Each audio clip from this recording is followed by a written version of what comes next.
83. 죽음은 무엇인가요? 나와 무관한 사람의 죽음에 대하여는 별로 관심이 가지 않다가 나와 가까운 사람이 죽게 되면 느닷없이 큰 충격이 다가옵니다. 받아들이기가 어렵습니다. 어째서 죽었지? 죽으면 어떻게 되지? 사람은 왜 태어나는 거지? 지금 나는 어떻게 살고 있는 거지?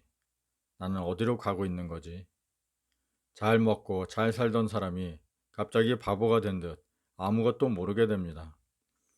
평소에 묻지 않았던 의문들이 무수히 일어납니다. 아주 근본적인 의문들입니다. 아주 본질적인 의문들입니다. 태어난다는 것은 무엇이고 죽는다는 것은 무엇인가? 죽지 않는 것은 없는가? 태어나지 않는 것은 없는가? 무한한 것은 없는가? 영원한 것은 없는가? 한 생각은 끝없이 일어나는데 누구 하나 시원하게 답해주는 사람이 없습니다. 어디에도 시원하게 정리해 놓은 것이 없습니다.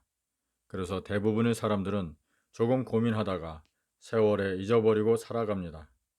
의문만 일어났다가 사라진 채 뭐 하나 시원하게 답을 구한 것도 없이 그냥 모른 채 어두운 채 살아갑니다. 너도 그렇고 나도 그렇습니다. 대부분이 그렇습니다. 여기서 극소수의 사람들이 구도를 시작합니다. 깨달았다고 하는 사람들을 찾아 나서고 선각자들이 쓴 경전들을 살피고 도반들끼리 탁마를 시작합니다. 정각하신 스승을 찾아 나섭니다. 그런데 어느 분이 정각자인지 어느 경전이 정법인지 알기도 어렵고 깨닫기는 더더욱 어렵습니다. 상근계의 구도자라 하여도 종국에 만나는 것은 결국 생사 문제입니다. 요한한 생사의 존재가 어떻게 하면 생사 없는 무한한 자로 거듭나는지가 최고의 문제입니다. 결국은 죽지 못하여 죽음이 두렵습니다. 죽어보지 못하여 죽음 없음을 보지 못합니다. 우리 몸과 마음은 있다 없다 하기에 생멸이 있는 존재입니다. 태어나면 반드시 죽습니다. 생멸을 무한히 반복하고 있습니다. 한번 태어나면 반드시 죽기에 물질인 것입니다. 물질은 시간성입니다. 몸, 마음, 변화, 생멸, 물질, 시간성. 이 사실을 분명하게 보아야 합니다.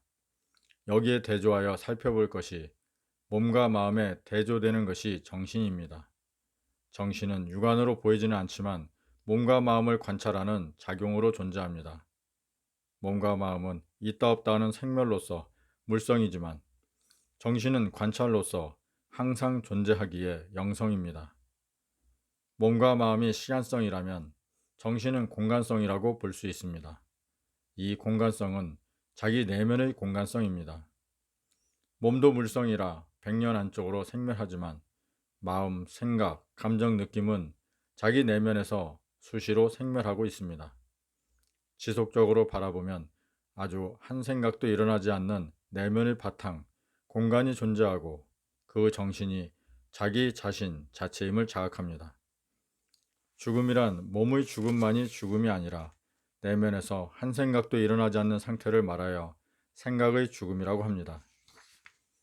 생각의 죽음은 내면의 복원입니다. 내면을 보면 내면은 무시간성, 공간성인지라 태어나고 죽을 개체가 없습니다. 이것은 생사가 없는 절대의 죽음, 진공입니다. 몸이 살아생전 생각의 죽음을 보아 몸과 무심이 동시에 존재하는 생사이려의 상태를 보게 됩니다. 내면을 자각하고 있는 사람은 이미 죽음을 보고 있습니다. 살아생전 이미 죽어 있는 것입니다. 무한하고 영원한 생사 이전의 내면을 자각하면 몸과 마음의 생사에 흔들릴 일이 없습니다. 무한한 공간, 내면 가운데 몸과 마음의 생사윤회를 무한하고 영원히 바라봅니다. 이 부분은 개념 정리하기도 쉽지는 않습니다. 개념 정리를 넘어 실제로 내면이 복원되어야 실감이 갈 것입니다. 내면이 항상한 사람에게는 당연한 사실이지만 아직 생각 모드인 사람에게는 공감이 가지 않고 전혀 들어오지 않는 말입니다. 시절 인연이 되어야 합니다.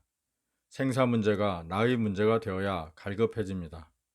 무한하고 영원한 것이 간절하여야 먹어질 것입니다.